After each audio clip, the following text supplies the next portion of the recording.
এই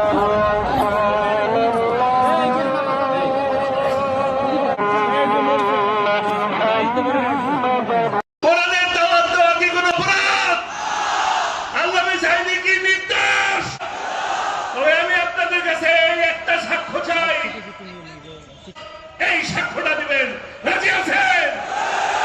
এই সাক্ষ্য দিবেন আল্লামা সাঈদীর মার্কায়। ইনশাআল্লাহ 12 তারিখ বিজয় অর্জিত হবে ইনশাআল্লাহ। স্লোগান আমরা একসাথে দিব সবগুলো মিলাইয়া ইনশাআল্লাহ। পূর্ব পাকিস্তানের একসময় আমিরও ছিলেন, এরপরে বাংলাদেশ হওয়ার পরেও তিনি দায়িত্ব পালন করেছেন। এদেশের মানুষ ভালোবেসে 79 সালে তাকে নির্বাচিত করেছিল।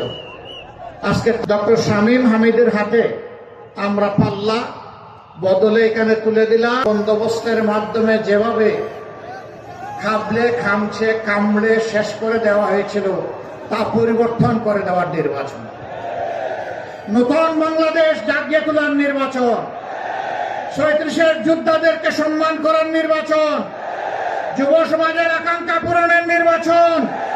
যতক্ষণ বাংলাদেশ থেকে ফ্যাসিবাদ নির্মূল না হবে, যতক্ষণ বাংলাদেশ থেকে সন্ত্রাস নির্মূল না হবে, মানবিক নেতা ডাক্তার শফিকুর রহমানের নেতৃত্বে আমাদের আন্দোলন চলবে ইনশাআল্লাহ।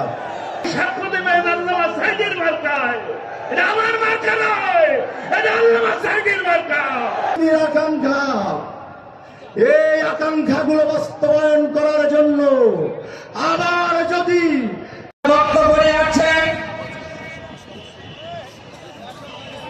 জাতীয় মুক্তিযোদ্ধা পরিষদ কেন্দ্রীয় সহ সভাপতি ইসলামী ব্যাংক হাসপাতাল বীর মুক্তিযোদ্ধা প্রফেসর ডাক্তার আলতাফউদ্দিন আহমেদ। শুকরিয়া। আলহামদুলিল্লাহ, আলহামদুলিল্লাহ, সালাতু ওয়াসসালামু আলাইহি ওয়া আলিহি ওয়া সাহবিহি আজমাইন। 11 দলীয় পক্ষ থেকে আজকের নির্বাচনী সভার উপস্থিত সম্মানরে তোমার বিশেষ শাহাদা। আপনারা জানেন এই ভূমি কোরআনের